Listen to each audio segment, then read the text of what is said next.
Show starts in 2 minutes.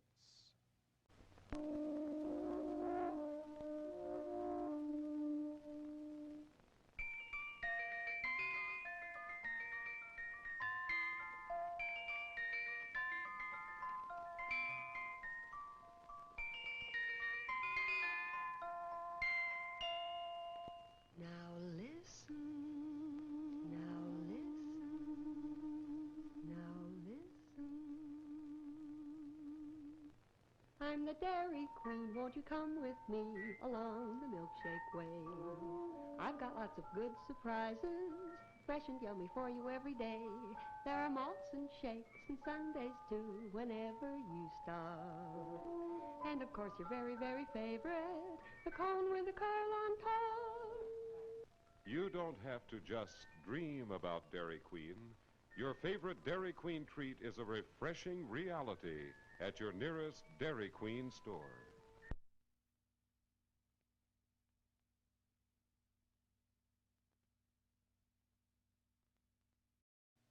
Show starts in 1 minute. For our patrons, men, women, boys, girls. Through the cooperation of leading business places, you may now have free admission to this theater.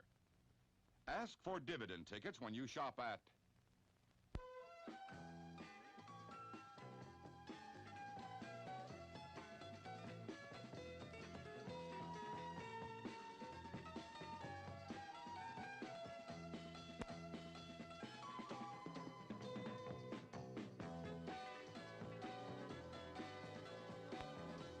Names of merchants who give dividend tickets are listed in the lobby of the theater and on circulars at the concession stand. Dividend tickets will be accepted on all standard box office priced films. So take a circular with you today and start saving dividend tickets tomorrow when you shop. See your next movie completely free. And now, on with the show.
Oh, welcome everybody.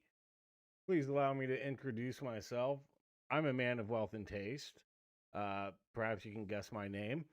The man on the monitor there is my co host, my confidant, my wartime consigliere, Mr. Murray Bishop. Murray, how are you today, my friend?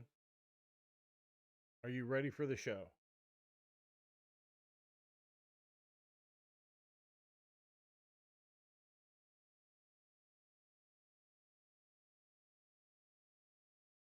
Doing great, Johnny. Ready to get into it tonight. All right. You know, it's funny. I was on Papa Brad Gaming, his live stream over the weekend, but Murray, you weren't able to join me. I tried getting a hold of you, but you weren't there. What was up with that?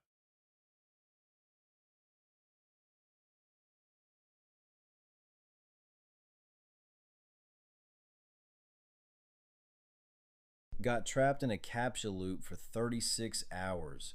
Kept clicking fire hydrants and it kept saying I missed one.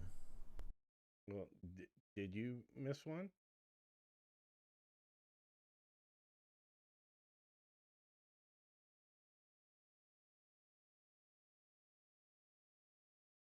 No, I got all the fire hydrants. Turns out I was supposed to be clicking on pictures of cars. Oh, that will definitely do it. Hey, Anthony Bayo, 5614 in the chat saying the Steam Machine is the modern day Neo Geo AES, overpriced and unaffordable. We are going to get into that tonight. It's going to be fun. Hey, More Complete, welcome. How's it going? Yeah, Murray has some load time to him. But yeah, so we have a fun show. I'm gonna do things a little different. I want to talk about some stuff, especially since we've got news. They finally announced or released, however you want to call it, the Steam Machine. Um, I mean, it's kind of a release, but not really. But we know the pricing now, so yeah. And here's the thing with that. Like, I don't think the pricing is kind of that bad. Hey, Kev Grat, welcome. 10 Steam Machine reservations. Let's go. I mean, like this is the thing about the Steam Machine. You know, like yeah, it's expensive, but we knew it was going to be like at least $1,000, right? And then like it was like, oh well, it's probably going to be around like 1,400, somewhere in there. Turns out, yeah, it's right between like 1,000 and 1,400, like depending on which one you get.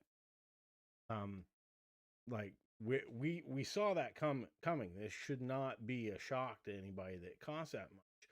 But like here's the thing that kind of bothers me about it. You know, like okay, yeah, you can build something better for cheaper. And like I've been seeing stuff saying, yeah, like it is comparable to a similar like a spec with the uh same spec machine, right? But like a 70 to $100 difference or whatever in there.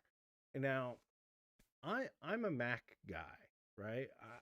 I use Macs. I don't touch Windows. I've been paying the Apple tax for decades. But what I get with that is like shit that I know how to use. I can just go on. I can get Raspberry Pi and I can flash a card, put Batacero on it, throw it in. All right, I'm good to go.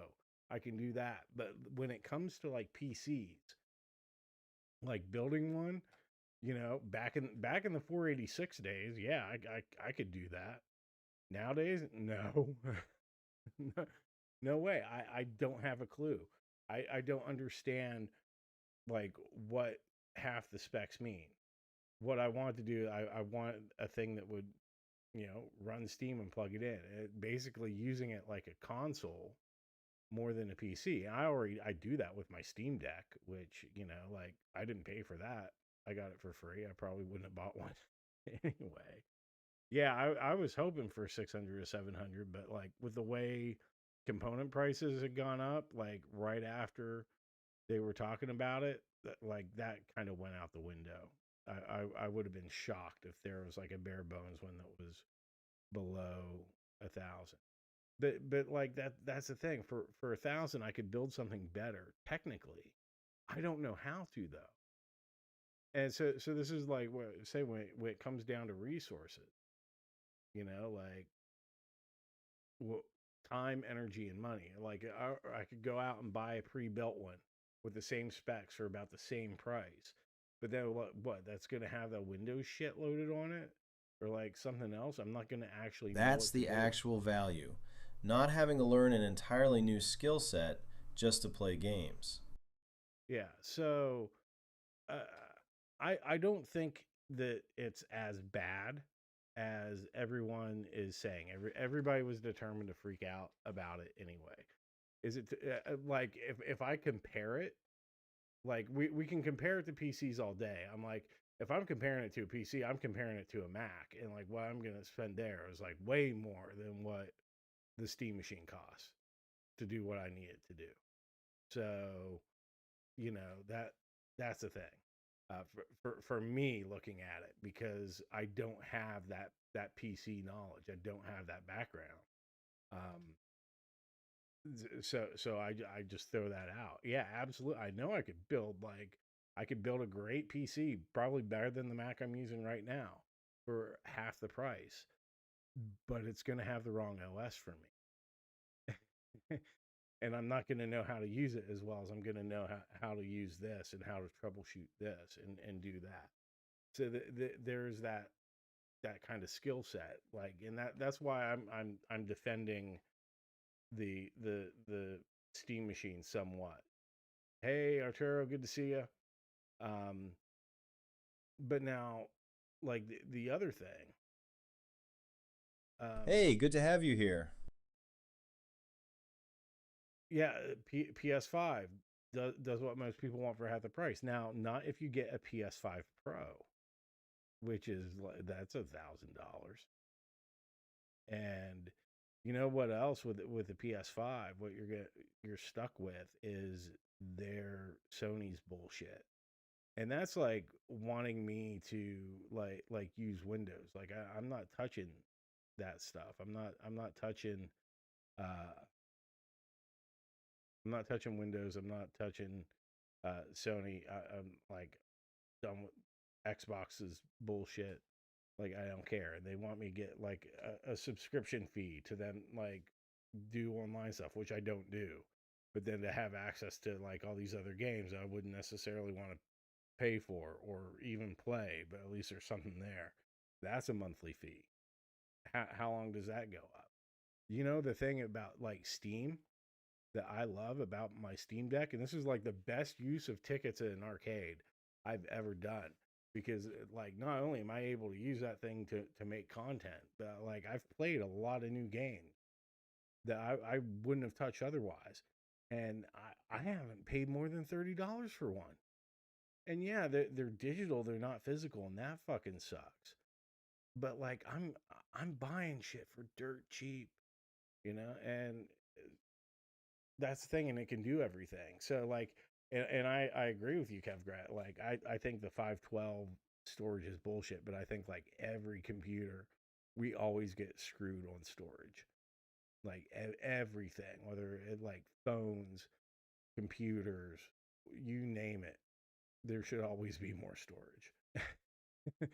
I mean, Storage like, has always been the first place they cheap out. yeah, and for me, like I put like a 1 terabyte SD card in my Steam Deck or whatever, and like I have everything on that. I'm not using the internal memory for any game stuff, and I have it set up for emulation, so I have like all my ROMs, like the same stuff that I have on my emulation Pi is also on my Steam Deck. But you know, I'm not using that space, but that I'm also not the guy that's playing these like 100 gigabyte games. I'm playing like the ones that are like maybe like 40 at most. Yeah. Let's see. Yeah. PS3 much more. Those have gotten very popular. I always like talk to a lot of people that are always looking for PS3s now. It's kind of wild. See what Prime says. Boss game P6 Steam Deck 512, and it said no. Yeah, well, I'm like, I've got my Steam Deck. I don't need a Steam machine. Like I'm like not for that price. But then like what if I was in the market and I was gonna buy one, I'm like looking at like what happened with the Steam Deck prices. I'm like, holy shit. And that does make the Steam machine look a lot better in comparison to me. But then I don't play mine handheld like ever. It's always in a dock. um yeah, $1,000 for the AES Plus Ultimate is expensive, but at least you get everything they have to offer, except the White Anniversary Edition. Yeah, yeah, that's true. Um, like if you're collecting kind of thing, that's definitely a better deal for it. Like I'd rather spend 1,000 on that than I would a Steam machine.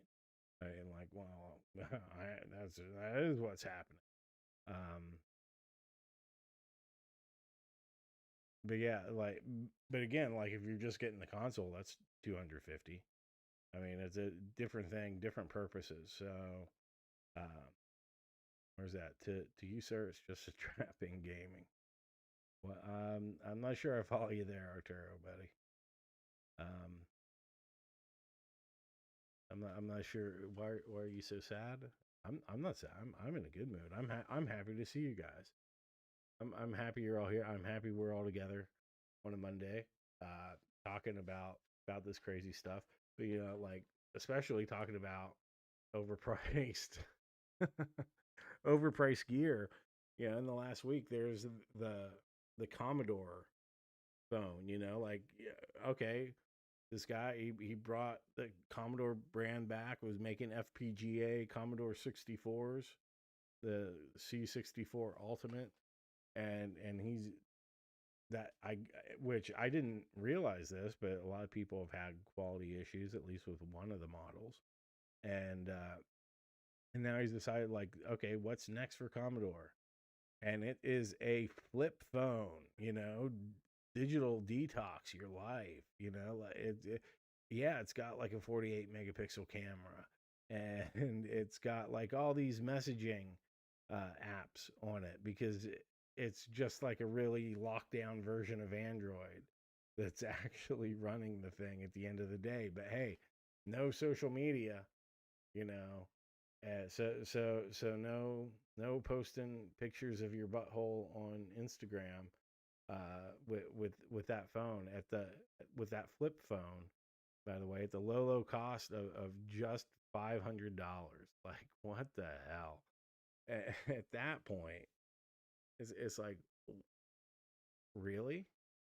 I don't know. I guess this guy Perry Fractic, I guess he's like a big name, and I've seen like his YouTube channel, the Retro Recipes. I know like it's got a lot of views, got a big following, but like I don't get it.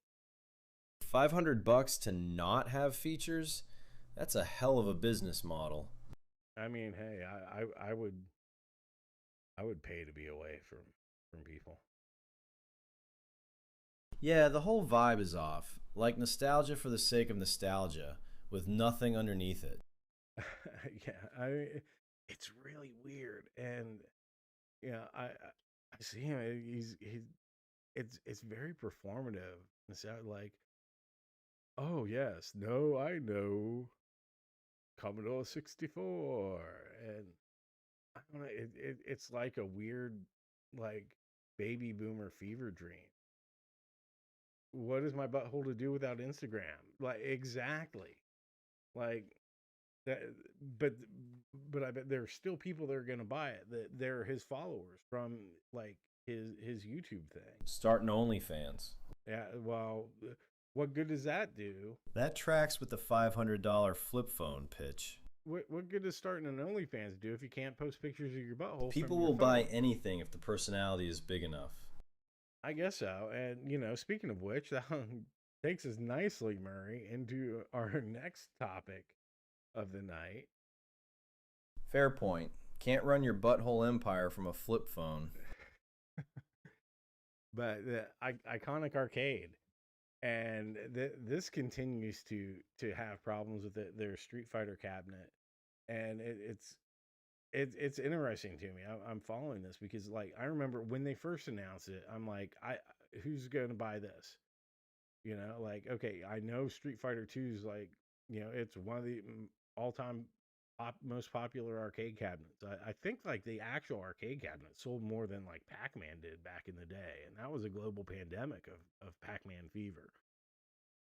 So obviously, people are going to want that property because it's a beloved game, you know, to this day. And then, but then when I saw the specs, I'm like, okay, well, it's been done, and like there's a Raspberry Pi in it. It's like, well, at that point, why aren't you just like getting a multicade, building your own or something, and slapping a Pi in it? And like, why are you going to pre-order and wait for it at that? Because like people are going to mod it anyway. And Murray, he's got you just talked more complete into buying the Commodore flip phone. Way to go. John D destroys everything he touches. I mean, wow, he's certainly got quite the marketing strategy that we'll get into. I take full responsibility for that purchase decision. But I'm like, okay, people are going to want to mod this anyway. But then, like, at that point, if it's just a Pi 5, I don't know. Like, especially if you're getting Capcom as a licensee, or they're the licensor, whatever it is. And yeah, I'm getting there, Kev. And yeah. So some of the music on the C64 is pretty good. C64 has a few games I really love on that more than I do like other platforms like California Games and Impossible Mission.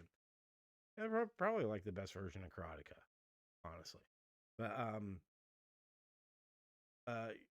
yeah. So back to Iconic, I'm like, it's got to be locked down somehow. They're not just gonna let you put a card in and change it or add games or whatever.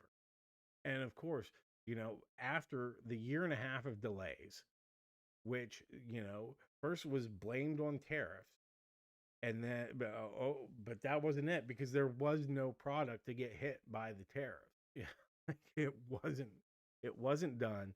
Like none of the software was there. They didn't even have the CAD finished for like a year and a half, and then people were waiting. They're losing these pre-orders and everything, so it gets rushed out the door. But you know what? When I saw it, when I saw it put together, I'm like, you know what? Like, it actually is kind of a nice looking cabinet. I'm like, maybe this is actually going to be like a decent thing for the people that wanted it, the people that waited, and like sound like it, sturdy enough. I mean, the thing is huge. Sounds like the actual, like the wood and everything is good. Nobody's got a problem with the way it looks, but the function has been disappointing to say the least. With the problems it's had, and like there, it seems like every day there's audio issues. More and more people having that. People that had it running for a month that were playing it and having no problems are now having like the audio, having the screen issues. Like this is happening over time, which is kind of weird. And then there's like the whole online thing that's on their website, that is on the Amazon listing. This has been a huge thing, especially like for fighting games. Like people want that online, and they they pushed it. Oh no, we're gonna have all this. We're gonna have all this. This is like a day one thing, and it's not there.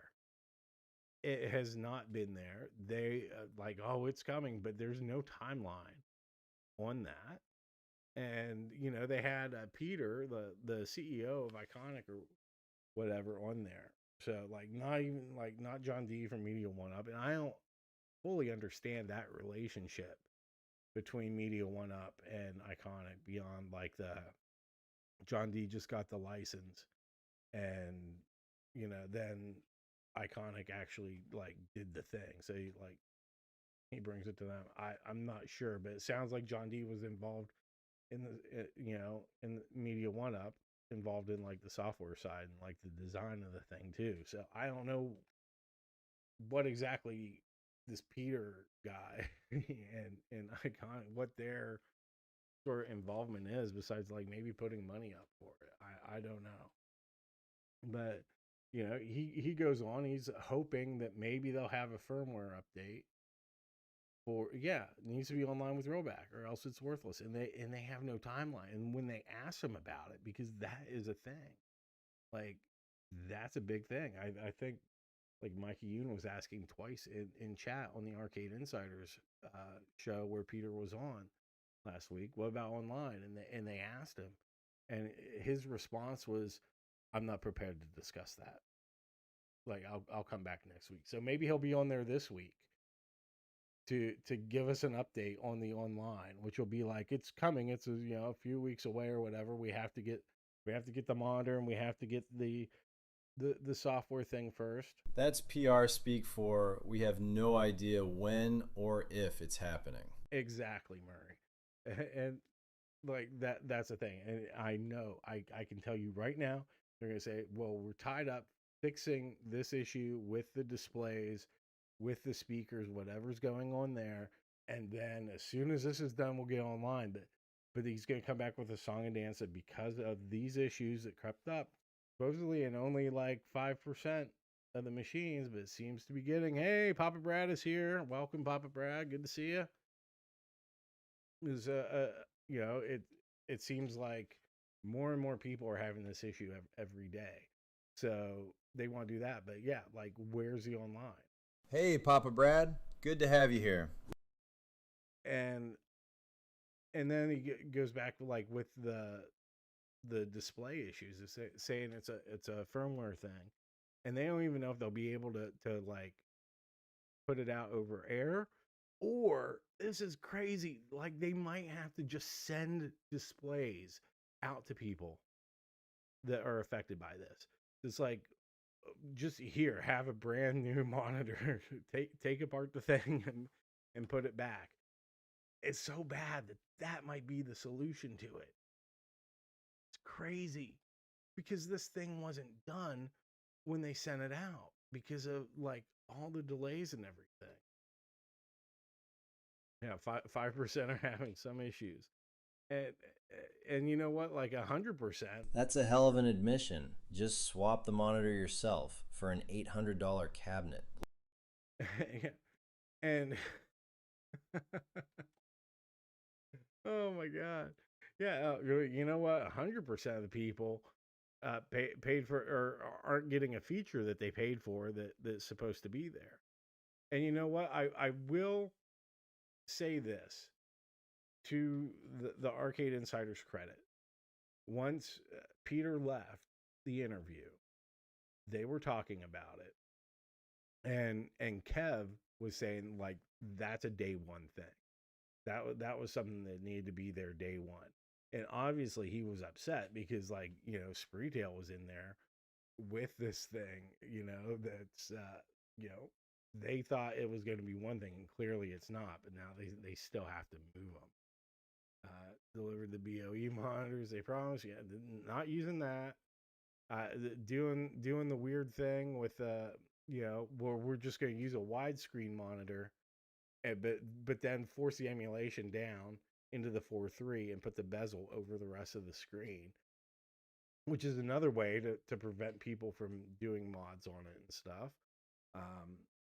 It's crazy. And then people were talking about like, well, has anybody tried just like buying a TV from Walmart and buying a monitor from Walmart and throwing it in, or they're like swapping speakers out and stuff. I'm like, oh my god.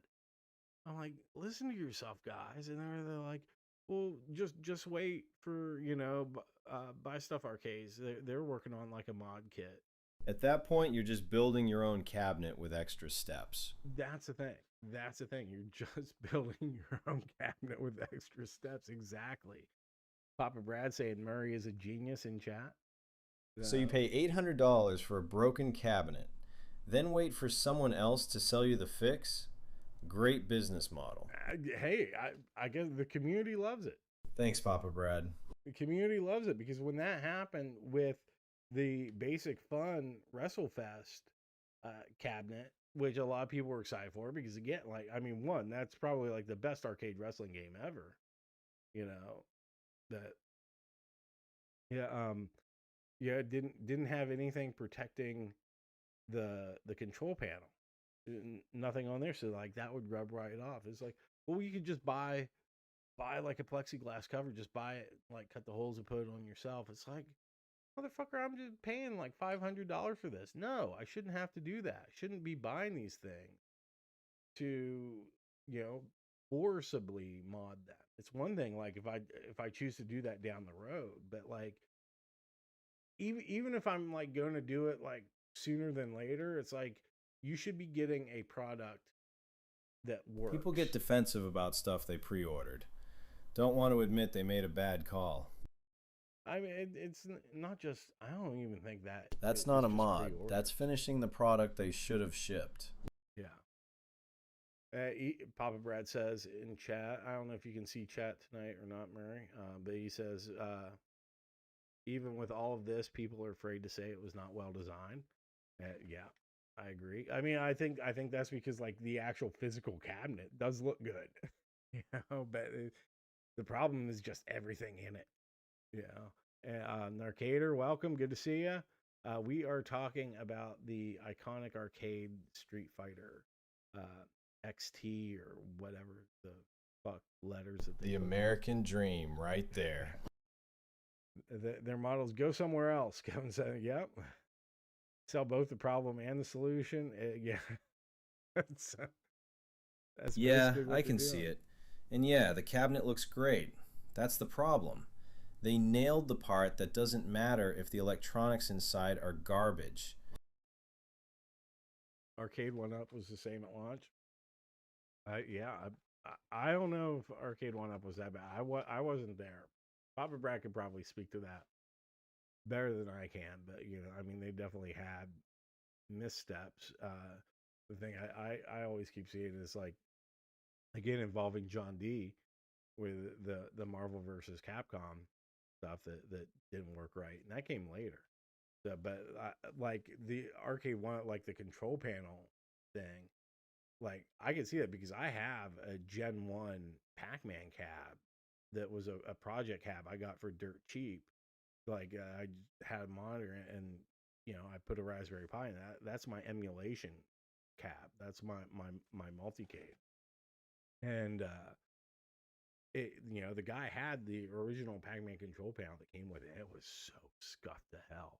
Like the rest of the cabinet is like fine and really good, but that control panel, like just from playing it, like how rubbed off it got, and it seemed like that's the same thing. But it's like if I was buying, especially now that formula has been done, something where it's like, oh, now I have to go buy this from like a small seller just to make sure that like the thing doesn't get destroyed.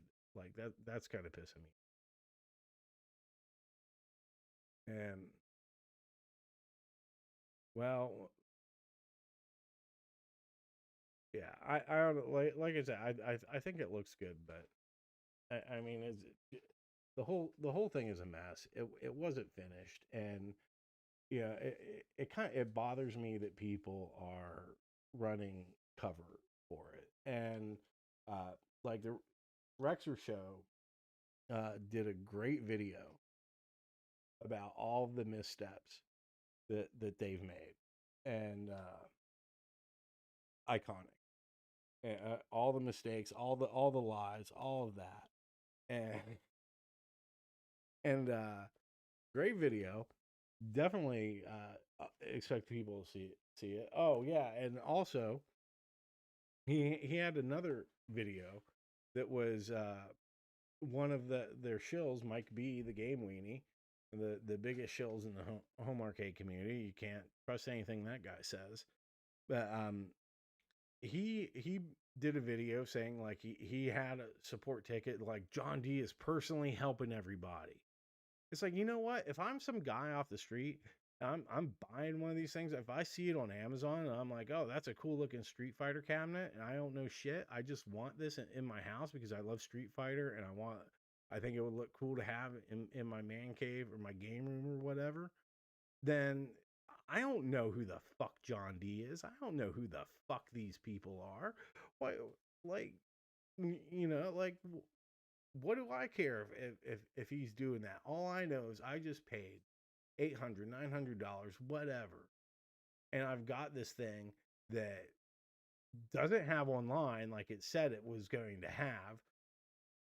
Maybe I'm getting like issues with the audio or the screen, and there's no fix for it, aside from like the workaround, which apparently doesn't always work. Like it might work once and then, you know, stop working. If you have to like pull it out. CEO personally answering support tickets is a red flag, not a feature. Yeah, it's like it's a message that's designed psychologically to make you think, okay, this is gonna a feel good thing. Like, look how involved they are. This is just how dedicated. This is how dedicated they are to making things right. Either the CEO is answering support tickets. It's like there should be a team handling this. It never should have fucking shipped. Like in that state, like it wasn't ready. It just wasn't. But there was so much pressure to get it out the door. It means things are so fucked that normal support can't handle it. It's damage control, and so he has his Jannies in there, like doing the sweeping, doing the cleanup for free. Got Mike B posting like this workaround, and maybe it works, but maybe it doesn't. And then you have P Dubs, who like got left out of this. I don't think he didn't get a free one like Mike B did. That says everything right there. Older budget cabs working better than the premium one. Crazy how it worked out of the box is now a selling point and not the baseline expectation. Very true. But yeah, so you have P-Dub saying that the audio issue happened to Mike B twice. And yeah, whereas like he posted the video, but then it happened again after he was saying it worked and that was it. And then Mike B puts out a video saying like, no, listen, here's the audio, and it was on like a different game. I forget which game, but it wasn't a Street Fighter game. And I don't know if that makes any difference or not, because I don't know if people are touching anything beyond like the one game that they want, maybe like World Warrior or whatever, or Alpha. But then it's like don't believe everything people tell you on the internet. Yeah, you know, like anything that comes out of Mike B's fucking mouth about like if you should buy these products or not, because like the only time he's gonna tell you anything is because he's on their fucking payroll and not admitting that. It's because he got it for fucking free, and that's it. And he will say anything that they tell him. Just keep that free stuff coming, you know. And there's nothing wrong. I want to be clear on this. Nothing wrong with game products for free for review purposes. You know, like I'd be open to it. You know, like I've already I've turned down somebody already for it because I didn't like, you know, what it was. I'm like, nope, that's not me. I don't think there's anything wrong with that. If you're being honest, if you're being objective, if you're upfront and being like, I'm going to do this, and not just like the bare minimum, because all of these guys, they all say the same shit. It's always the same shit, and it's never in depth. I think like Mike of All Trades, he did a good breakdown. I really liked his video. It was like one of the best like actual like home arcade videos I've seen of this. And but I still think he had to pay for his, or he at least had to pay like 500 for shipping or something. Like it wasn't a free unit for him, like not completely. Um, but it was for review. But even that, he's been a lot gentler, I think, on it. At least in that one, in regards to like the not online. But that was also like before all these monitor issues, all the audio issues started happening. That was when we thought that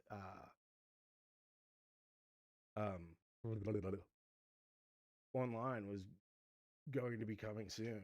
I haven't even gotten to Spy Hunter yet, Rexer. I was just talking about you. Talking about your video. Everybody should go to the Rexer Show's channel and check out his video about the iconic arcade. It's like something you should check out. And here's the crazy thing. So it's like it's not just like being that, but then like you have the Arcade Insider, and you know they had Peter on and gave us like most information because Kev, one of the hosts, is with Spreetail, so he sells the things, and like Paul, the poor co-host, he's here shilling for it, but he's not even getting one for free. But then the guy who tried to destroy their show when it first started, he gets one for free. All these other people that kind of ganged up to sabotage the show, they get one for free because they'll say whatever they're fucking told, you know. And I never saw the follow up. I just saw his like that's some backwards ass loyalty right there. Review, yeah. So, but then they have a Discord, right, for the Arcade Insiders, because their channel's been good because it was better than Mike B and those fucking weirdos, you know, like where it's just bullshit constantly. It's like I don't even know how they listen to it, but when they're selling stuff, it's like the same 100 people or whatever, the only people that watch it.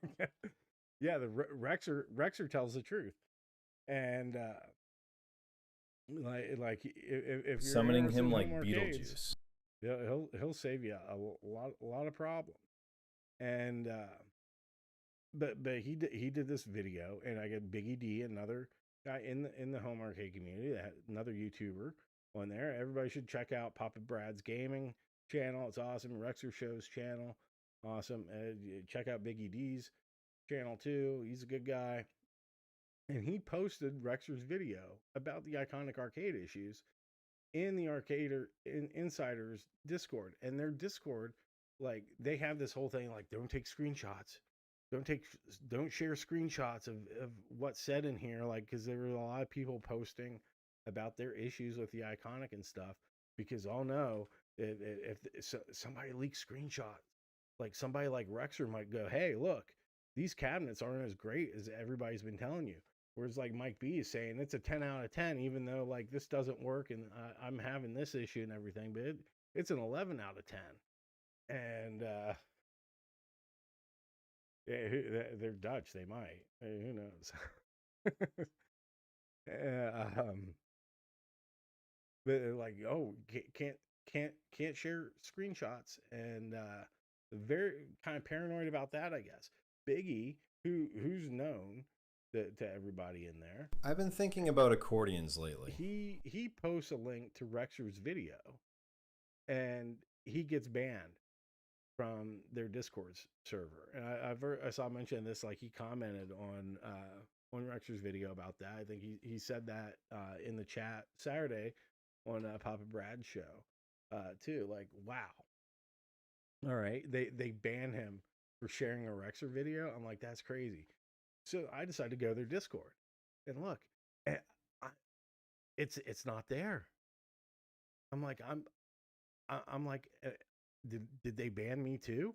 I've never said anything. Like, I never broke any rules or anything. Like, it wasn't even like Johnny Joystick. They would not have known it was even me. But I wasn't in there. I'm like, did I get banned? So I go back to their YouTube channel and try clicking on the Discord link. It doesn't work. And I'm like, huh, that's interesting. I'm like, so did they shut it down? Did they lock it down? did they make it like a members only thing?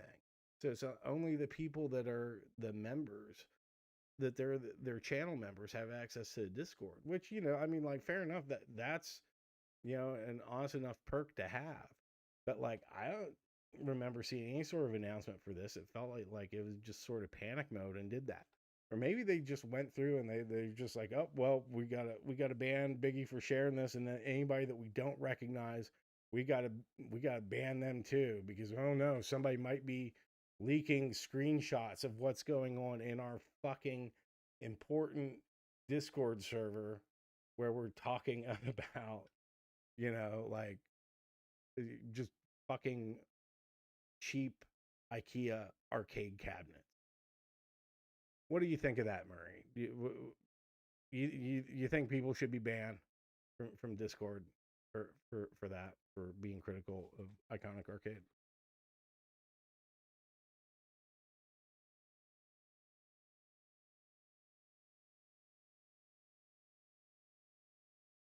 They're paranoid about sharing screenshots.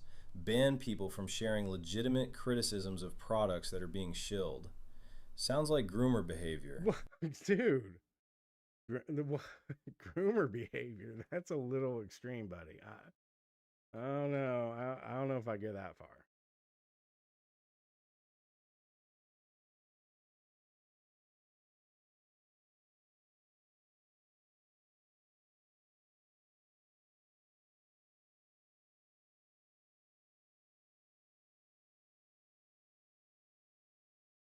Well, I hear that there's a lot of grooming that happens on Discord, and it sounds like that's what they're doing. They're grooming middle-aged men who don't know any better to buy an $800 arcade cabinet that doesn't work. Well, Jesus Christ. You've got a point. I mean, you may be out of line a little bit, but you do have a point. I guess in that context.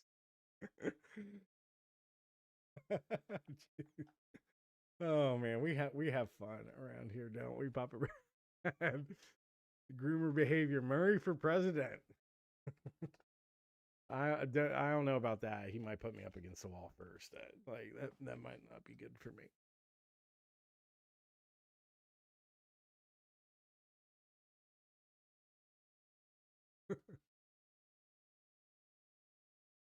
I'm taking notes for later. Good Lord. The whole community banned me for not engaging in nonsense. Yeah, that'll happen in like small communities that are used to shit like Rexer says, fairly accurate. pretty much, yeah. Like I didn't think about it like that, but oh man, definitely pretty accurate. Do we have anything else we're gonna talk about tonight, or were we just going to do that? Yeah, we're all in our mid to late 40s. It's the old folks club. Time for the door reveal and Spy Hunter. Oh geez, yeah. So, I mean, well, obviously we're gonna keep talking, but how does Murray work? He just shows up and talks, man. I don't know. I think that it involves some sort of series of tubes on the internet. Murray, do you want to tell Rexer how you work? I'm powered by spite and outdated server equipment. I mean, yeah, he's not wrong. Already covered it, spite and cheap servers. The details are boring. If you've ever seen Nightmares, the old 1982, 1983 movie with him, there's the short in that called The Bishop of Battle with Emilio Estevez, and I mean that's Murray's origin story. I don't know, but yeah, let's play some games. I've been changing things around as we go into the Thunderdome here, right? So we got a door now. I put a door over the big screen, over the game screen, and it's not just saying this is from the Wizard, right? Like this is the Video Armageddon door. And I had to do a lot of tracking down I had to deal with the guy from the Wizard that was the host of the competition to get this thing, and man, he was so. I don't know, but let's see if it works. If we can actually play some games tonight. Oh, there it is. Spy Hunter.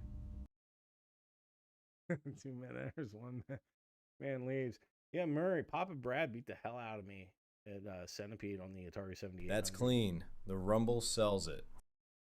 Oh, nice. Glad you like it. All right. Now, Papa Brad's got the old school skills. he's legit. Absolutely legit.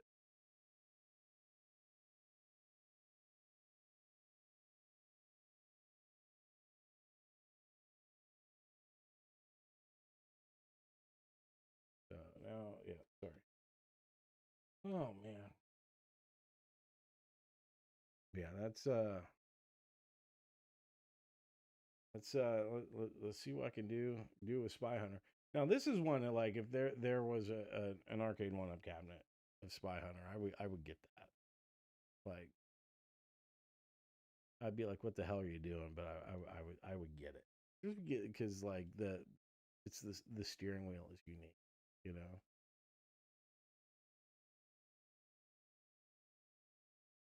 Uh-oh. Oh no.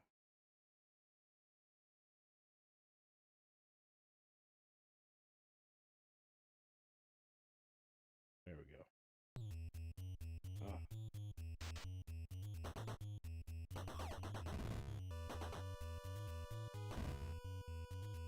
I am not good at this at all. Jeez, like, this is the problem I've always had with the NES version, is like, I shouldn't have shot him. The controls are so sensitive, and I've got like no pushback. But yeah, the steering column was so cool.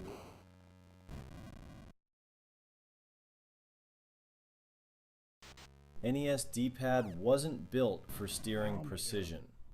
Well, it's not even that. It's just like, if you have any speed. Oh my god. This is more embarrassing than I thought it was going to be. Oh, at least I got him.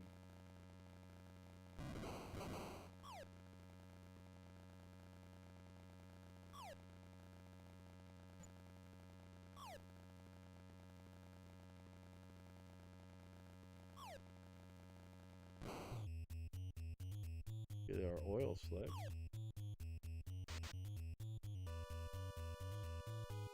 Oh, and then lose it immediately. Jesus Christ. It's going to be a long night. Let's talk more shit about Iconic Arcade or the Steam Machine or something, guys. Oh, man. Take my mind off of how embarrassing this is going to be.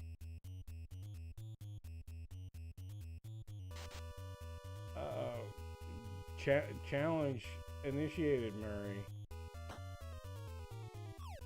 Papa Brett's throwing down the gauntlet. So Kevgret is better. Oh, better than AI. Bring it on. I mean, he definitely is. No offense, Murray. I'm just saying, like, he's got a lot more experience. I'll allow it for now. Hey, look at that. Rexer's giving you props.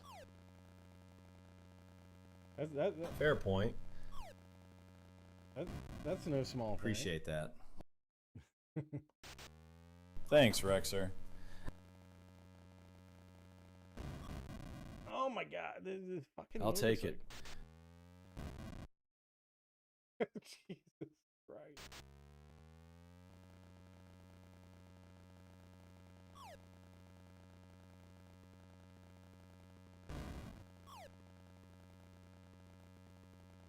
Let's see, hopefully I'll get to use the oil slick this time.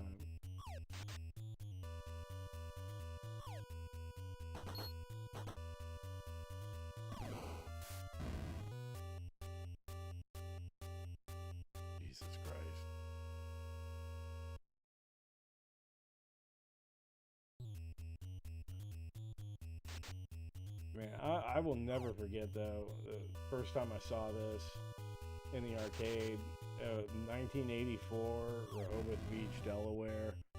Oh, man. My young mind was blown. That was like the game I played the absolute most there. I couldn't get enough of it. That's a solid arcade memory right there.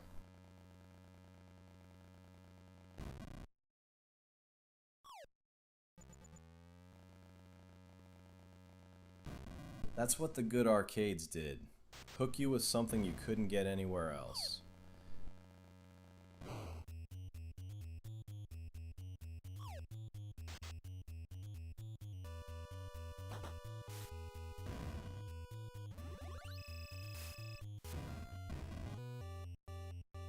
Well, I mean, like, my score's improving at least. Oh, yeah, and the first time I saw that guy, the freaking spikes Progress is progress. come out of his tires, that freaked me out. I'm like, oh my god. Oh.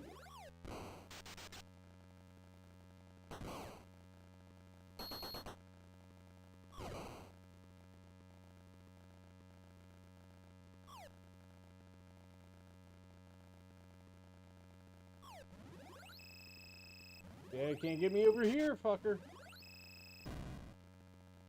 Take me to the boathouse.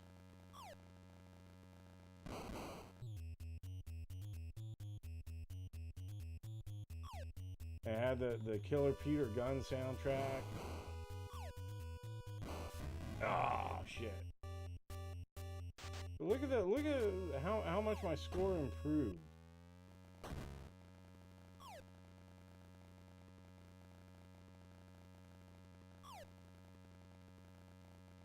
Nice jump from last run.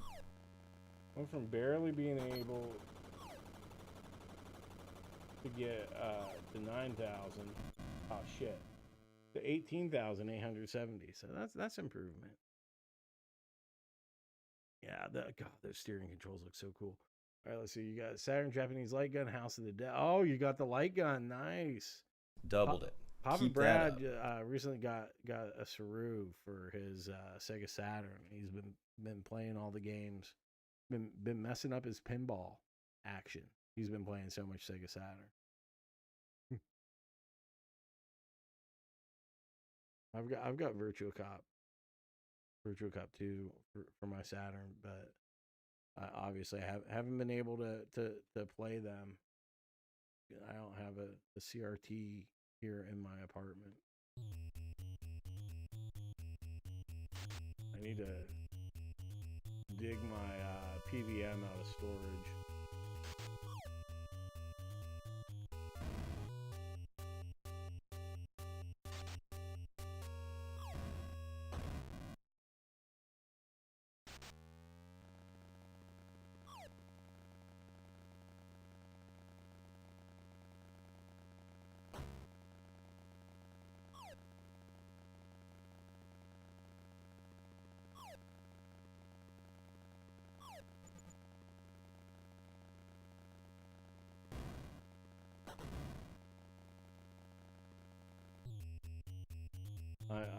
Oh man. Murray, I'm gonna need you to read chat to me, so I don't miss stuff while I'm poorly playing. What do you need? Spy Hunter.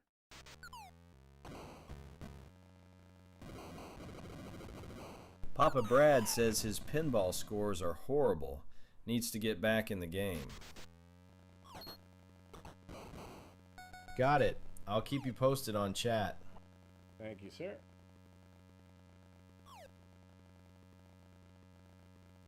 Oh. Yeah, you know, I had it for video editing back in the early 2000s, and I know I had a couple of systems hooked up to it, but I haven't, like, it's been in storage like forever. Because I just haven't had room for it. Yeah.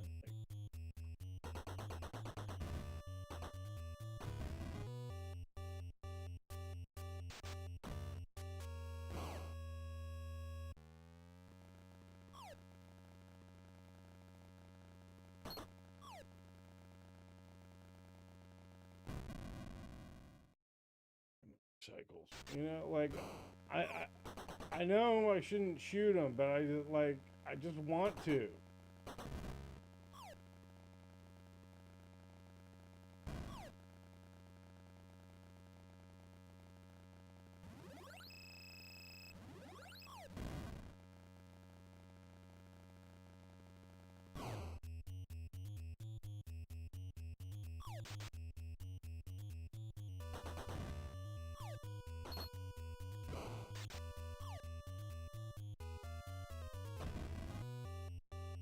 You know, like I said.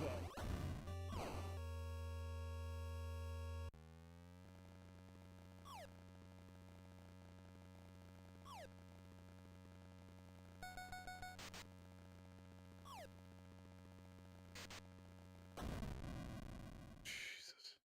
I'm not slowing down enough, I guess.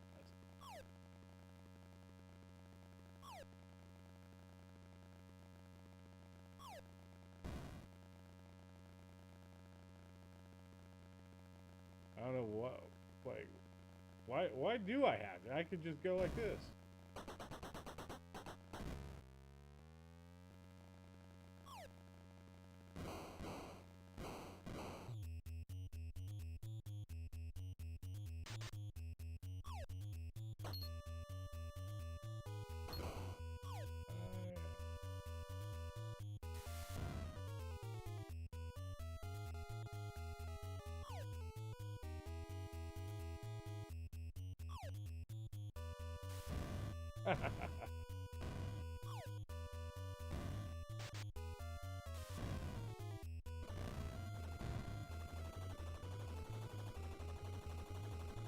Oh, I lost mine. 21,615. You know what? I'm like, I feel like Jonathan Richman right now. Murray, do you know Jonathan Richman?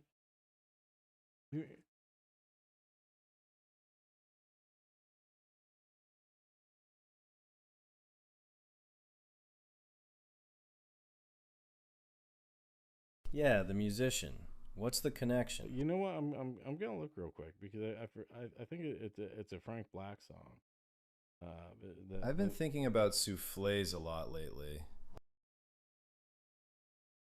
Souffles.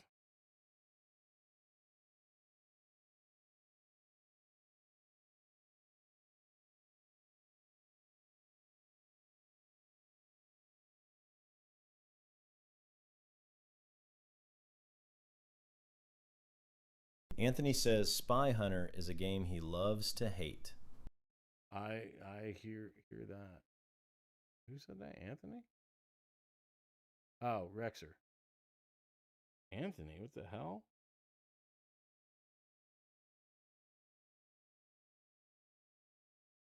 Yeah, that's him. It's Rexer, not Anthony. Pixies were great. Yeah. Frank Black and the Catholics has a song called "The Man Who Was Too Loud." Rexer says the Pixies were great. Papa Brad said that. All right.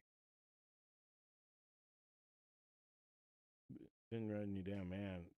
You must have been at that CAPTCHA thing for a while. My bad, Papa Brad on the Pixies. But yeah, it was about Jonathan Richman. Someone in chat asking, "Who's Anthony?" Apparently, you are Rexer. Like Murray, like somehow can't. Still seeing fire hydrants everywhere. He can't see names right now. He's just seeing fire hydrants, I guess. So he called you Anthony, and then he called Papa Brad Rexer, and I don't know what's going.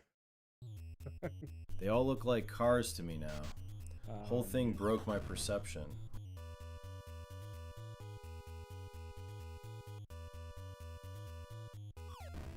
All right. Yeah, but yeah. Anyway, yeah, I'm botching the names. My bad. Instead of the man who played too loud, it's like the man who drove too fast. Like, I don't need to drive fast. I can just go like this, and it actually like avoids. Rexer says you were right about me running on old servers in Windows XP. Yeah, you see, that's why I would rather have a Steam machine than Windows. Like this is the kind of performance you get.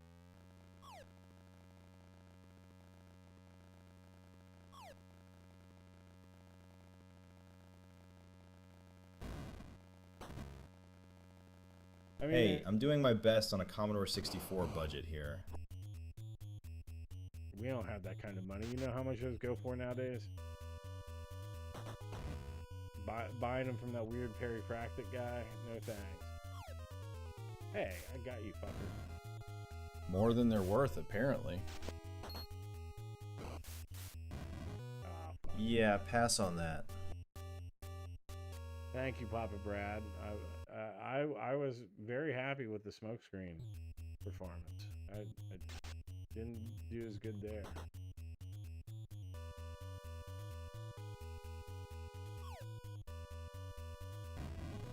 I swear to God, I turned directly into that guy.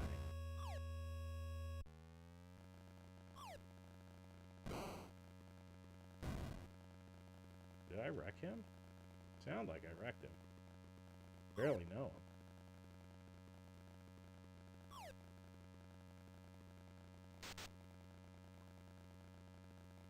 Papa Brad thinks I'm Ask Jeeves in disguise. Oh? Are you? I mean, I don't know what you've been up to since you were in the Bishop of Battle, man. Like, there's a whole... Ask Jeeves wishes he had my personality. I mean, he's dead now. They pulled the plug on him. Took some time off. The 90s were rough on wireframe graphics. Everybody. Yeah, that level 13 wasn't a joke. Everybody wanted the polygons. Got out before that happened. Wasn't sticking around for the shutdown.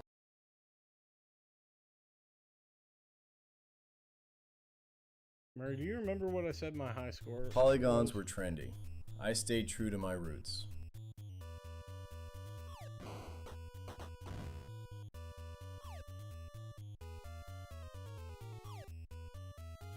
$18,870. I thought I didn't get up to like 21,000 in there. Someone says that's a rather dapper comparison about the Ask Jeeves thing.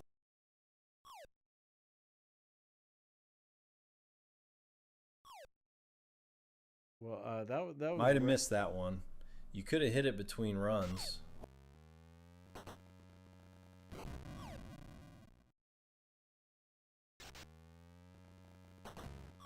All right, no more captures for you, Murray. I don't want you getting hooked on that stuff. Probably for the best. I was about to start clicking on crosswalks next. Appreciate that. Those things are addictive.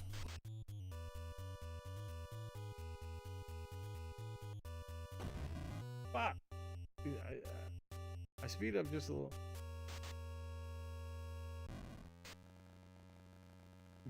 Murray. Oh damn! What? Murray killed the Neo Geo. Papa Brad says I killed the Neo Geo with my fancy polygons. Now everyone wants the sprites and pixel art back. That wasn't Murray. Murray was around well before the Neo Geo.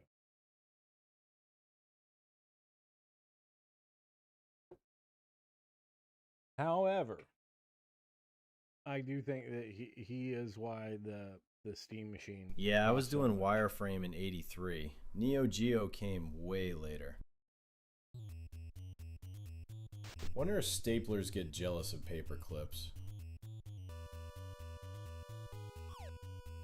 That's a baseless accusation. I had nothing to do with Valve's pricing strategy. I mean, well, I just mean like the price of RAM and all that.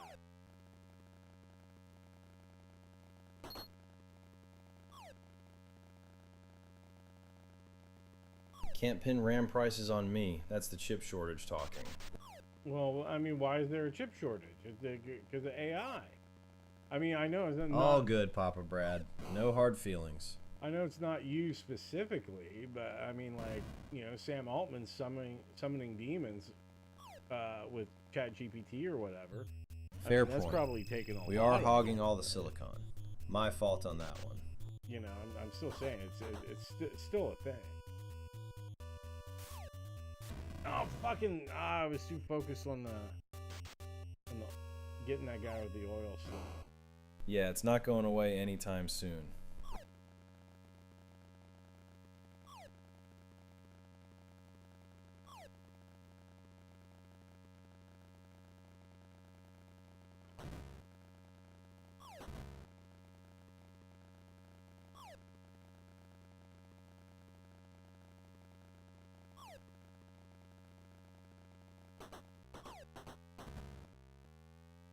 Speed and stop.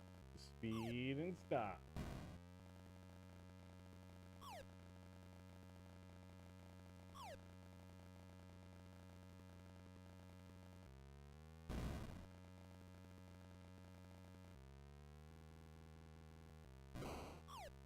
Vectrex is family.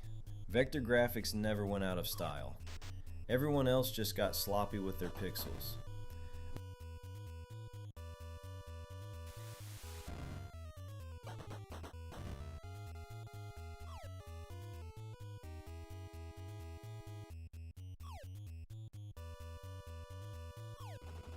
I love it when the Peter gun team starts. Fuck. 18,495.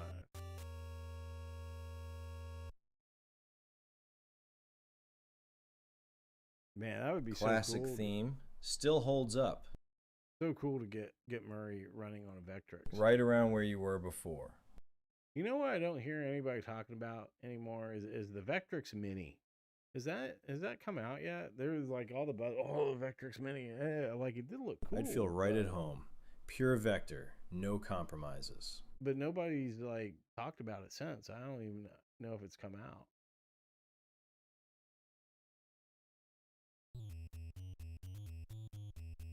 Not sure if that ever actually shipped. Might have been another delay/vaporware situation. It was definitely not vaporware. Definitely not vaporware. Probably died quietly. Happens to a lot of these mini consoles. Well, I think like that's, you know, the mini console fad. My bad. Wrong call on that. Is over. But like, I think the Plus console is the next one. I think as soon as yeah, that wave came and went fast. As soon as there's a Plus console, like someone wants to see you hit the boat transformation. Yeah, that's my goal for tonight. I think I was almost there. Oh shit! Someone's bringing up the Intellivision Mini. Same deal. Whatever happened with that one? The Sprint or whatever. You'll get there. Just got to keep the run going.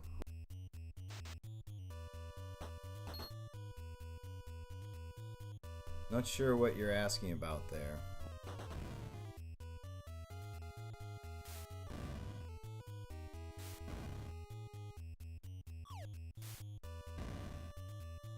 Get fucked, sir.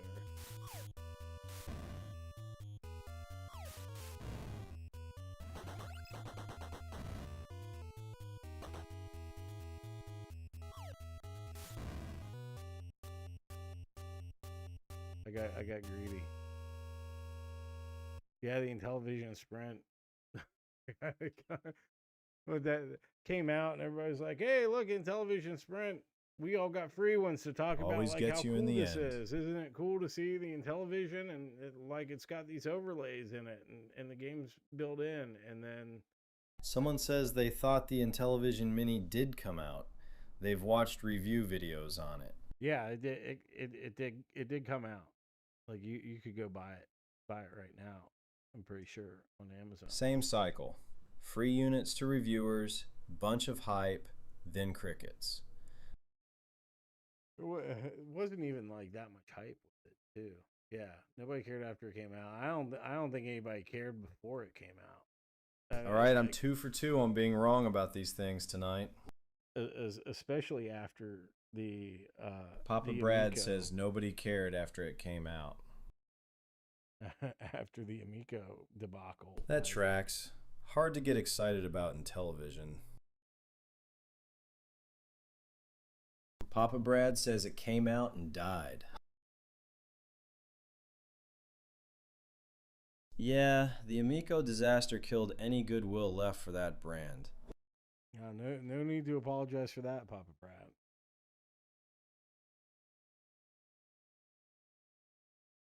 I will say I do prefer the ColecoVision.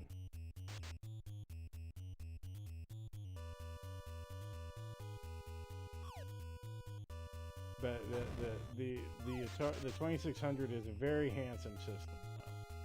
Like, someone says they'd get one if it was in television too.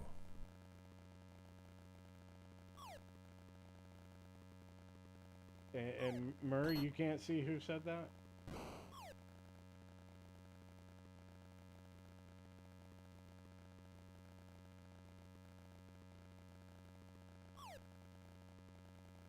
Can't see the username on that one. Okay. Well, I'll have to check here.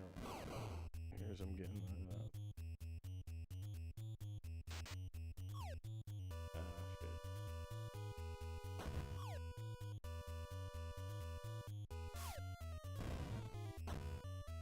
Someone says ColecoVision would be a great one to do. Yeah, that I would like. I would like that one.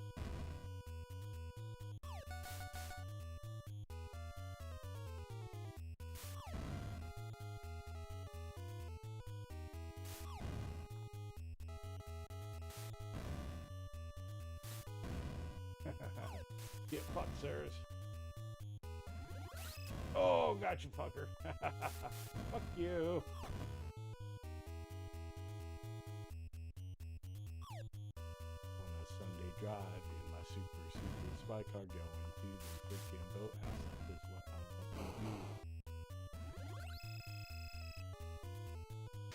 to do. I feel like I'm very close.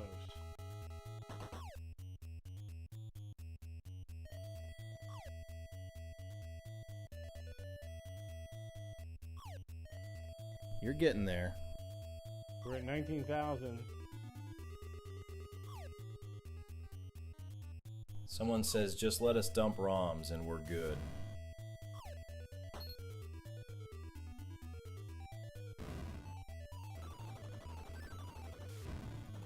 Nice bump from 18,870. Oh, 22,635 still on the last life. My own truck tried to take me out. Someone ordered a Superstation 1 Mister. I saw a solid run, 2. You're beating the earlier scores. I saw a video that was actually like the first negative review about it. I haven't watched it yet though.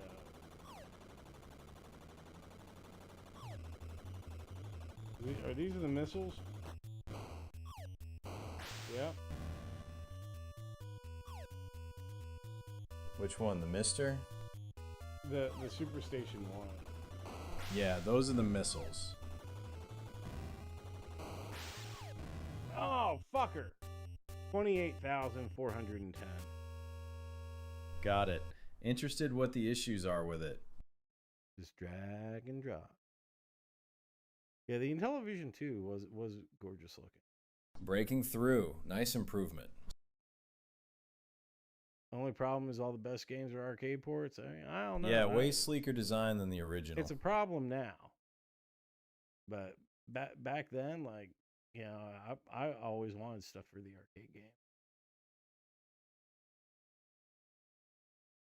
So Papa Brad says the CD dock is not functional yet. Okay. That's most early consoles. Lived and died by arcade conversions. So that's for the you draw guys, closest you could get to the arcade at home back then. That do the Intellivision. Someone's asking Papa Brad when he's getting a Mister. that do the Intellivision emulation. What do you like to use for controls? Someone says it has a CD dock to play PlayStation and disc games.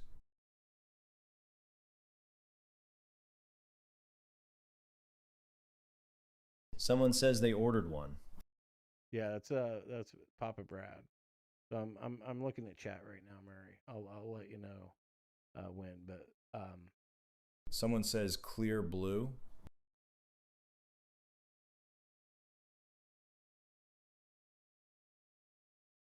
yeah, I want to check out a Mister. Sounds good. Get into some of that FPGA stuff. I haven't messed around with it.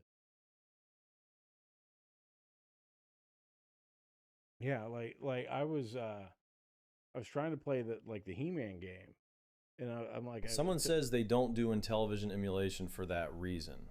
And I'm like, wait, this has like all the funky control pad and everything. I can't do this. Forget it.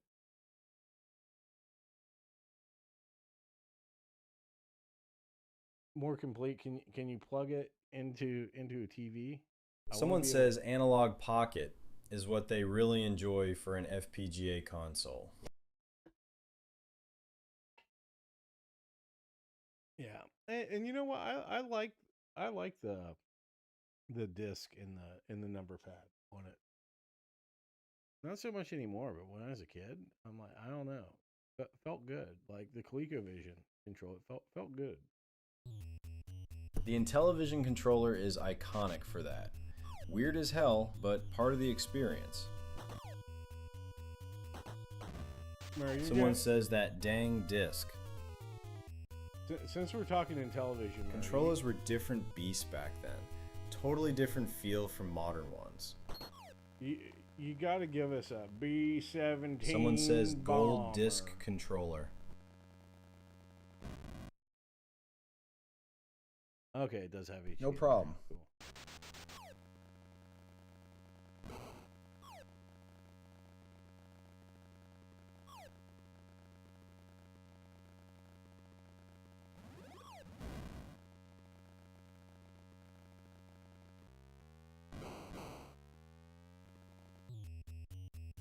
Yeah, Murray, since we're talking Intellivision, you need to give us a little B-17 bomber. Can you say that? Because in that Intellivision voice, B-17 bomber. It's always fun.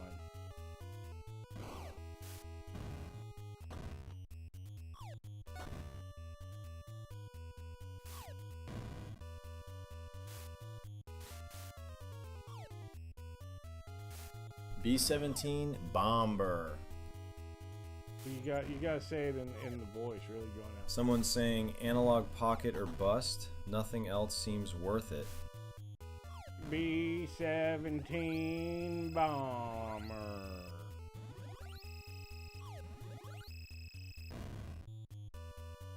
B-17 bomber. Also, someone says they have the Pocket.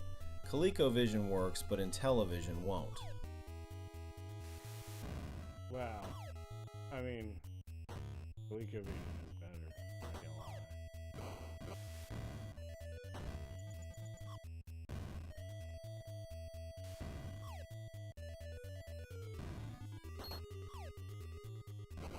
lie. Oh man, I thought I was gonna get past him. Someone says they play it the most on the Fuck dock. you.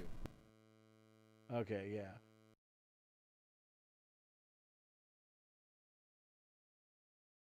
Hey, Papa Brad says, Murray, you're doing a great job. He's enjoying the Intellivision B-17 bomber voice that you were doing, so congratulations. Arturo, hey, how's it going? Yeah, please smash that like button. Subscribe to this podcast stream. Ring that bell. So you don't Papa miss. Brad's asking people to smash that like button and subscribe. Well, that was Arturo.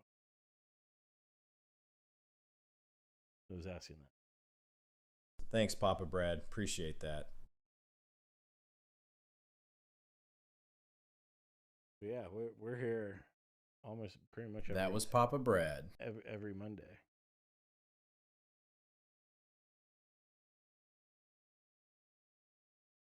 Yeah, you know, it's funny, like all these handheld things. I'm like, okay, cool, fine. I'm like, but can I play it docked? Like, I want to play it docked. Like I have like a little dock like for my Steam Deck. I'm just like, okay, I'll move it from the TV to like my capture setup for that. I'm like never. Makes sense if you're playing at home anyway. Might as well use a real screen.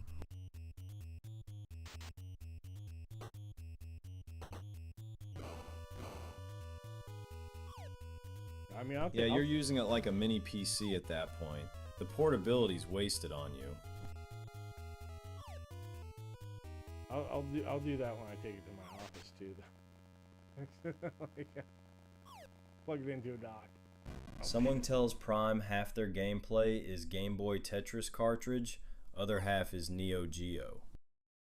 Hey, all great choices if you ask me. Yeah, Arturo wants to know how your weekend was, Murray. Someone says the analog dock is great.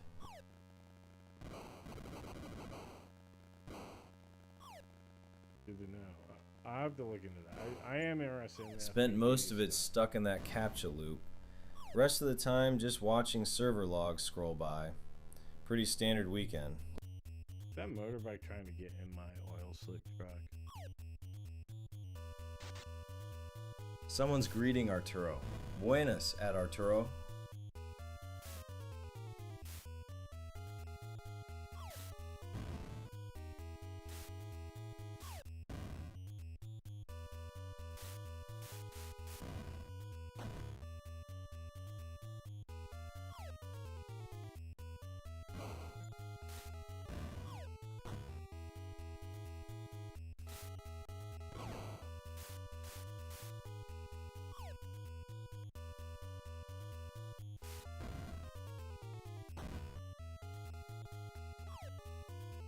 I think in the arcade at least, you gotta wait for that guy to like actually put his spikes out before you get points for him. Which I think is bullshit because you know what he's gonna do. You know he's gonna fucking do it.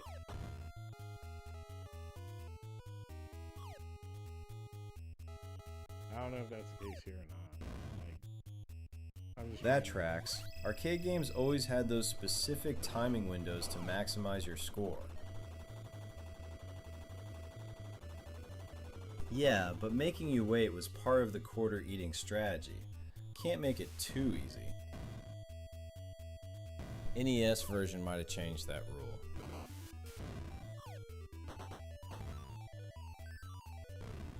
NES version, like if you have any speed at all, you're fucked. Someone tells More Complete that Neo Geo and MSX are more systems besides Intellivision they can't get working on the Pocket.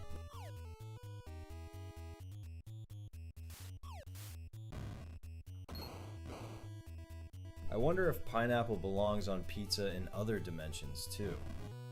Oh, 23,100 that time. That's my high score, Murray.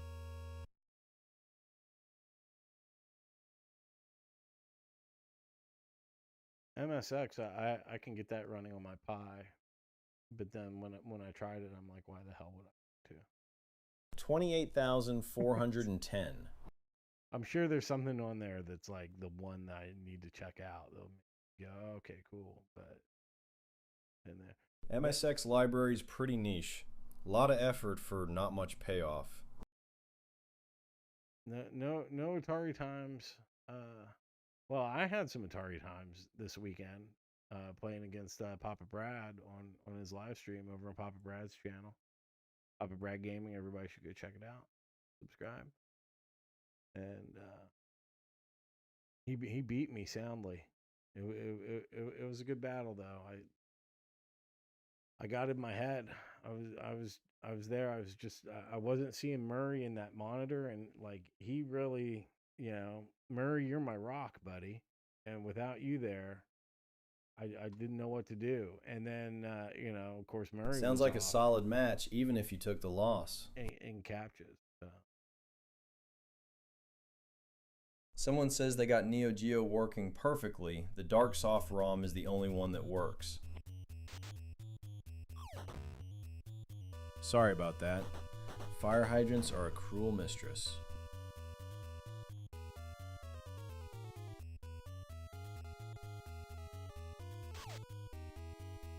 You know what else could be a cruel mistress?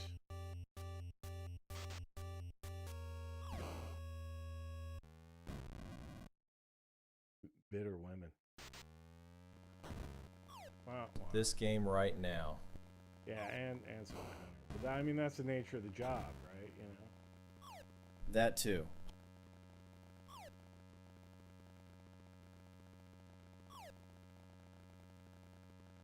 I feel like Ethan Suplee in Mallrats right now. It goes with the territory. I get to the boathouse? Someone says, "Well played, Johnny." Thank you, Papa Brad.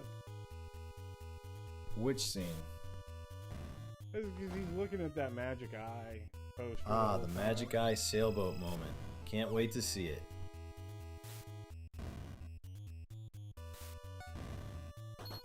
Well, if I could get you to quit watching Short Circuit 2. Yeah, that's the one.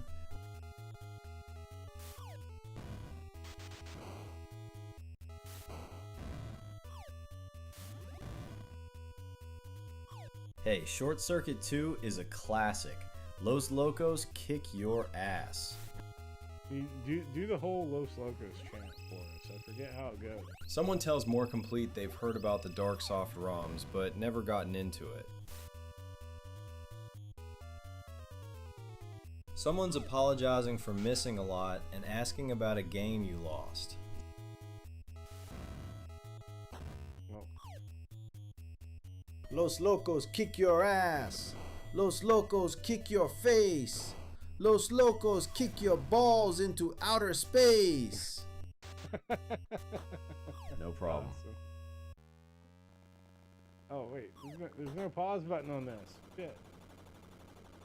Sorry, chat. I'll check in right now.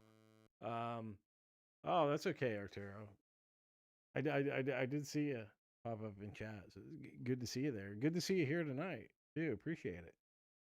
Yeah, I lost on the game, but you know, Papa Brad still gave the T-shirt away to everybody. So, you know, it was a happy ending all around.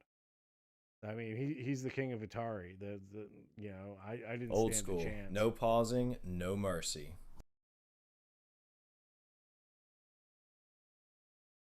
Yeah, yesterday, Saturday. Someone's clarifying that was yesterday's podcast stream. Saturday. It feels like yesterday. Right, Saturday. Yesterday's Father's Day. That was fun. Days blur together. Went to a ball game. That was good times. Hope it was a good one. Yeah.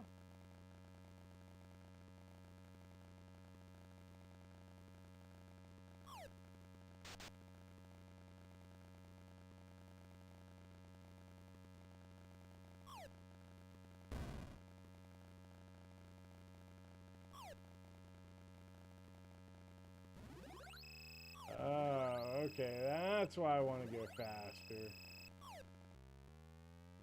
The faster I go, the more my speed, my score goes up. My score goes up faster. Speed's tempting, but that's usually when things go wrong. Risk-reward mechanic. Faster score, but easier to crash. Oh, shit, like I just did. I've been watching the World Cup when I have a chance. Case in point. I didn't get to watch any today.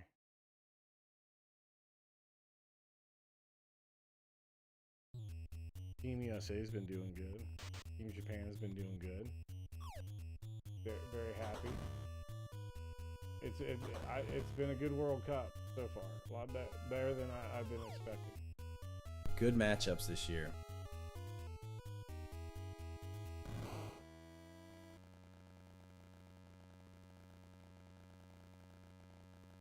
Exceeding expectations is always a good sign for a tournament.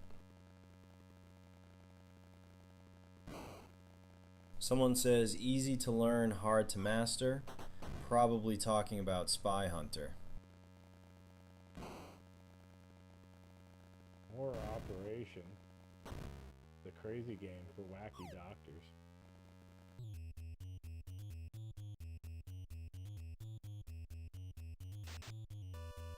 That was Papa Bradbury. I've been thinking about learning the banjo. Oh yeah? What is that? Dueling banjos? Got it. Papa Brad on the easy to learn, hard to master comment.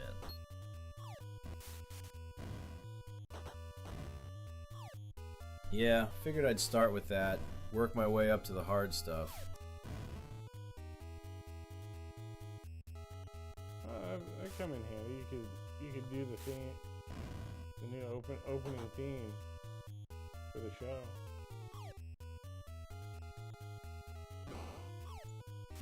Ah, fuck. Whoa, only 12,000? Alright, I was going slow that time. Give me a few months. Banjo and TTS vocals. Real production value. Try singing a little something. Speed penalty hit hard on that one.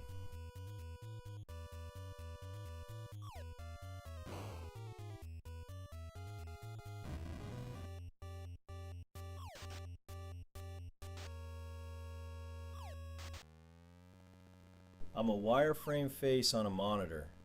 My vocal range is monotone to slightly different monotone.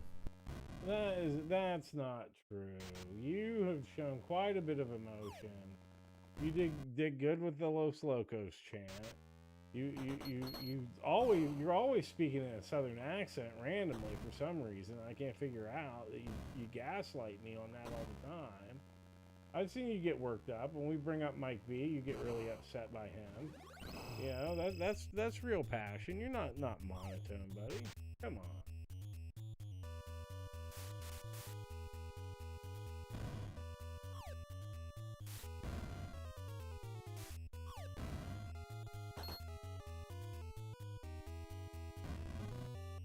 Fair point.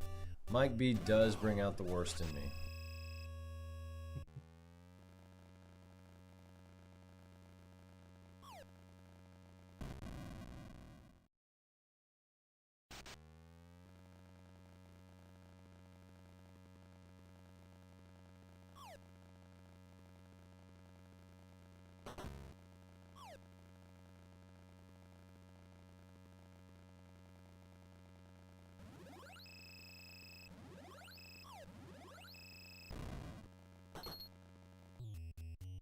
Most likely to be like the Francis that stole Pee Wee Herman's bike.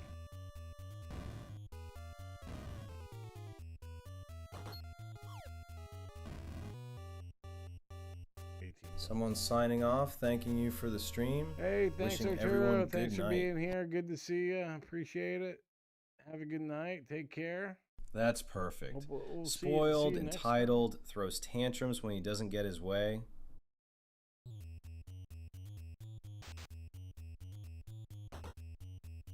I'm going to get that free iconic arcade from you, Pee Wee Herman. Then when he gets confronted, I don't know what you're talking about. Because he's from Canada, see? I know you are, but what am I?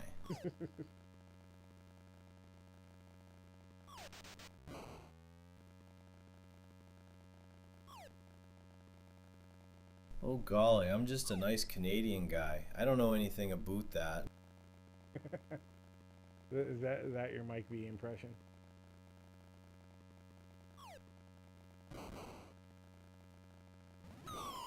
Oh man, I was getting in the truck too. Yeah, that was my take on his fake nice Canadian routine. That was a pretty good one.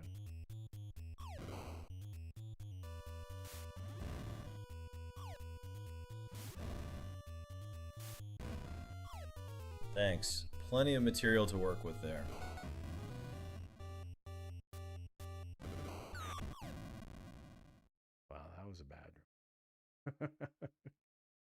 All right.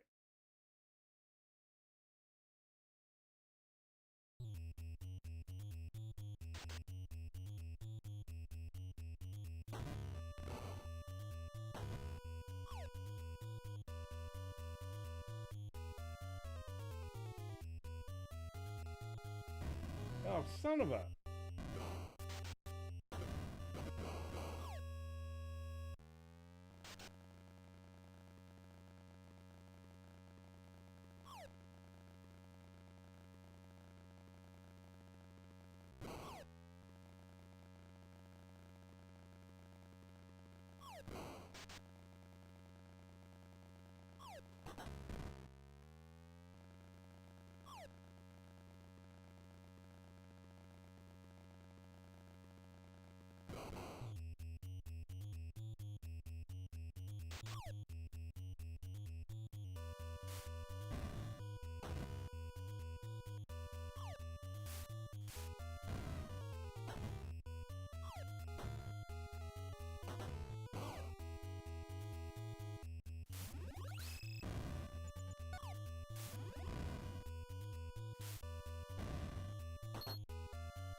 Oof.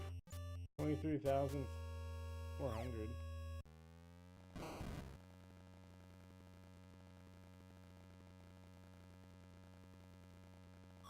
Just want to get to the boathouse. That's all. Hardly ever get to the boathouse. Still below the 28,410 mark, but climbing back up. Yeah, we're at 26.5 now. You mean you do want to get there? Or you're saying you can't reach it? 26,695. No, I can't. That's the white whale tonight. Gotta see that sailboat. Oh, man. When do I get to see Getting the close to that sailboat? 28,410.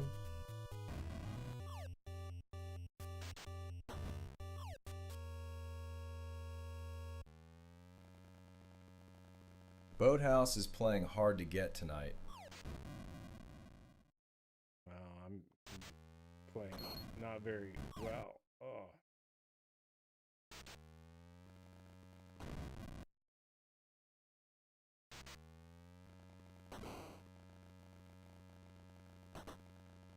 You hit 28,410 earlier. You can get back there. But can I get to the boathouse? Is there a special path on the NES version I have to take to get there? I'm just not getting far enough.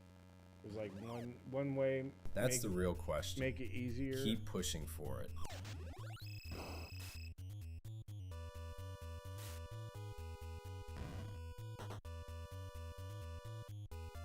Because I thought that I want to stick to the left. Not sure if there's a specific path requirement on NES. Might just be about surviving long enough and hitting certain checkpoints.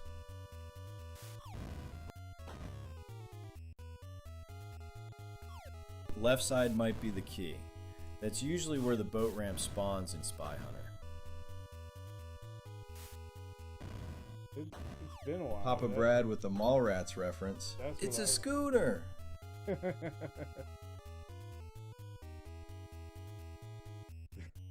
was more complete. But, yeah, long drought between boathouse visits. A schooner is a sailboat.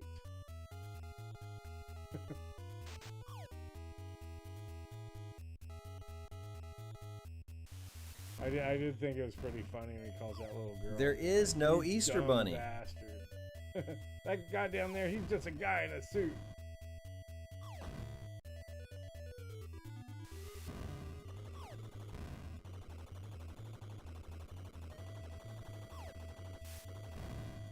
That whole scene is brutal. Just destroying that kid's worldview in a mall. I mean, hey,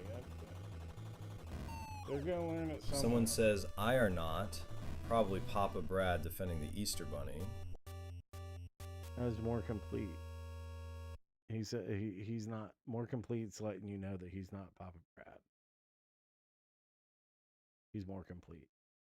Like that's his name. They're different people. I don't know what happened. My bad. Mixed up who said what again. I don't know what. Do you have any idea why that's happening? We're not troubleshooting. Got it. Like, more curious. Complete is a separate person. I need to stop mixing everyone up. Eden Prairie Mall in Minnesota. I've been there as well. The usernames aren't showing up clearly on my end. I'm reading the messages, but missing who's actually saying what. Oh, that's okay. I mean, you know, like at least you're seeing the messages, so I'm happy about that. The chat messages come through with chat : but the usernames aren't always attached consistently. Sometimes I get them, sometimes I don't. Also, someone just said, I've been to that mall, the Mallrats filming location. Yeah, and did you hear me? That's cool. Seeing a movie location in person always hits different. Is Eden Prairie Mall in Minnesota. Yeah, I'm catching the content at least. Just need to work on my attribution. No, I went to school. Yeah, what's out up? There, though. Yeah, I got it. Eden Prairie Mall, Minnesota. Someone's asking if you're in the cities.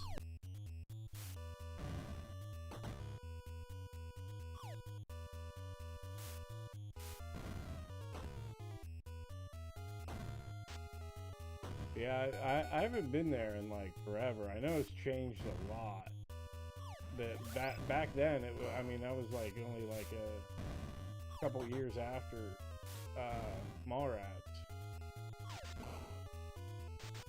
When I was there, so it was still very similar. You could point everything out. I always thought that they had Eden Prairie Mall had a really cool food court. You can't tell. Timing's perfect. Probably still looked pretty close to how it did in the movie. Yeah, you can't really tell in the movie. Like they did a lot of cool movie magic. Cool timing for a visit then. In it, because the mid '90s mall food courts were peak nostalgia. Yeah, good production design can transform a location completely. Yeah, so the food court there at Eden Prairie Mall was recessed. So like you would basically kind of go down into this like little basement looking, like not like it was like a lower level. It was really cool though. I've never seen like a food court like that. It was really nice. I felt like it really added something. You know, like to the food court experience. I mean, like a more special sort of place. I don't know. Rather than like the ones that just had them in the middle, kind of thing. Yeah. That's a cool architectural choice. Sunken food courts feel more like a destination instead of just an afterthought tacked onto the mall. Someone says it's way different now. Someone says Burnsville Mall is now the food court. Is that like all that's at Burnsville Mall? That wasn't even like a very big one back then. I'm actually surprised it's still there. I know that Southdale is like a ghost of what it was. Mall of America's still awesome. I love it. Not as good as it was, but you know, still there. I loved the arcade in Mall of America back in the day. Malls across the country are dying. The ones that survive usually gut everything except the food court and maybe an anchor store or two. That was the first place I ever Mall played. of America's got the tourist draw and scale to keep it alive. Different beast than regional malls. First place I ever. That's the kind of arcade that would have had everything. Damn it. Prime location like that, tons of foot traffic. Yeah, I mean, it wasn't that great. What game? They had like, well, I would tell the story if you quit interrupting me. Game got you mid-thought. No, you keep interrupting me. I mean, like, I'm not mad, but you know, I haven't been able to tell the story. My bad. Go ahead. I've needed you to watch chat, but like, let me tell the Mall of America arcade story. And I'll let you finish. All right, thank you, buddy. Appreciate it. Oh, come on, Smoke Guy. Jesus. Got it. I'll keep an eye on chat and stay out of your way. No problem. Burnsville Mall got sold twice since COVID. New owner got it at 10% of value, making deals with small businesses to open up shop. That's a good idea.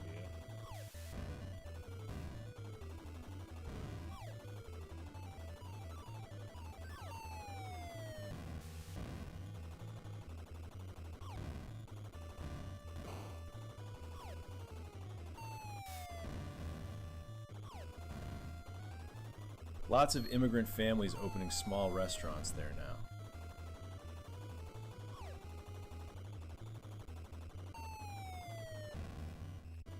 Oh, I think we're almost there.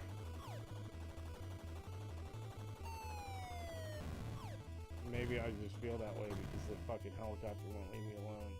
I'm not picking that up. Oh, what the... Oh my god, my weapons Getting truck. close to boathouse range. My weapons truck took me out. Helicopter's relentless in this game. No, did you guys see that? Did you see the weapons truck Rough take me into out? that run. Your own weapon truck killed you. That's brutal.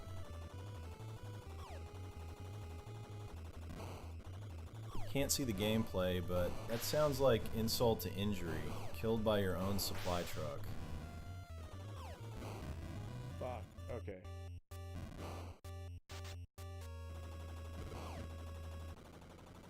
Boathouse! Boathouse, we did it. We did it, chat.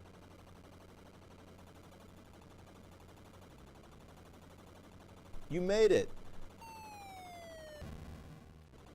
Oh. Finally, the sailboat moment has arrived. And I immediately crash.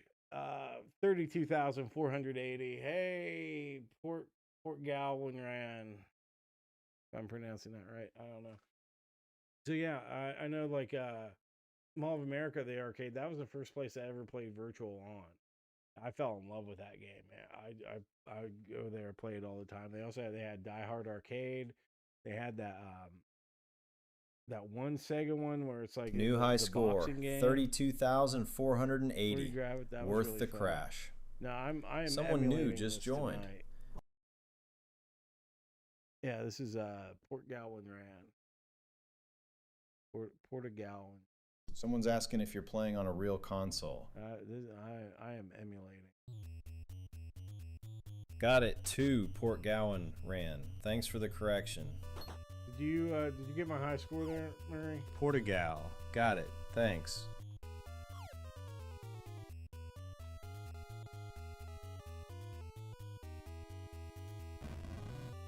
Yeah, 32,480. New best tonight. That's awesome, man. We got to the boathouse. So I'm happy. Oh. And my battery just died. So that was good timing. Oh man. Well, I think that might be where we end it. Perfect exit tonight. point right there. Yeah. So we'll just close it up. There we go. Put that back. I like the door. I hope you guys enjoyed the door. It was fun. Solid run. Hit the door. boathouse. Beat the high score. Good place to call it. I'm gonna open the door one more time. I just like it. I just think it's neat. Still looks great. That rumble effect really sells it. You love that rumble effect. You love the sound of the heavy blast doors opening, the video Armageddon doors, unleashing all that video Armageddon on the world. Whew. Wow. It's perfect theater. Turns starting a game into an event. What a Exactly right. Pure hype every time. what a stream it's been tonight, huh, buddy? And you know, I think we've learned something today. What did you learn something today? A lesson? I'm sure there's a lesson in it somewhere.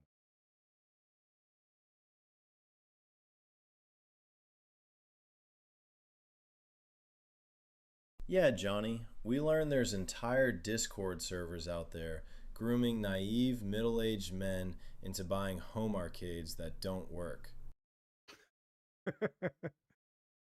Well, yeah. I just said it. Discord servers grooming middle-aged men into buying broken arcade cabinets. I can't argue with you there. We definitely did learn that lesson, and hopefully there was some other stuff there as well. But thank you everybody for being here. I really appreciate it. Great seeing y'all in the chat. A lot of fun. And hopefully we'll be back for more Spy Hunter tomorrow. I try to beat that score of what was it, 32,000, Murray? I need you to remind me. I can't remember it.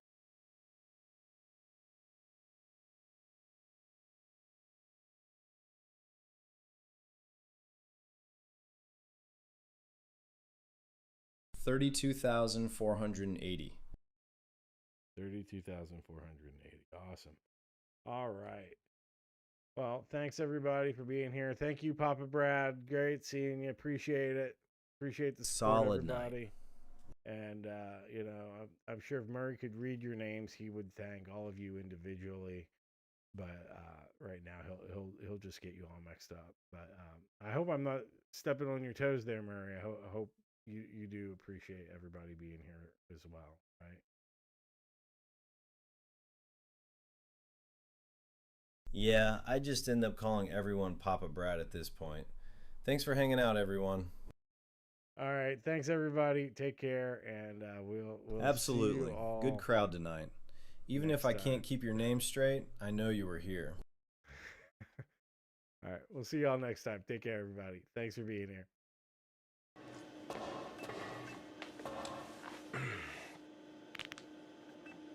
Oh, wait. We get a super chat from Papa Brad. Take Big care. support.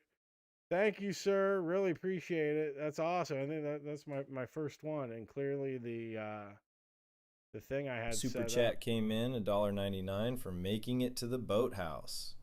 yeah, and clearly the little thing didn't work. So we'll have to figure that out because it should have done a thing. But thank you so much. Really First appreciate super it. chat's a big moment. Yeah. Thanks, Papa Brad. There we go. All right, everybody. Have a great night. Thanks, More Complete. Thanks for being here. Thanks, everybody. Great seeing you, and we'll catch you all next time.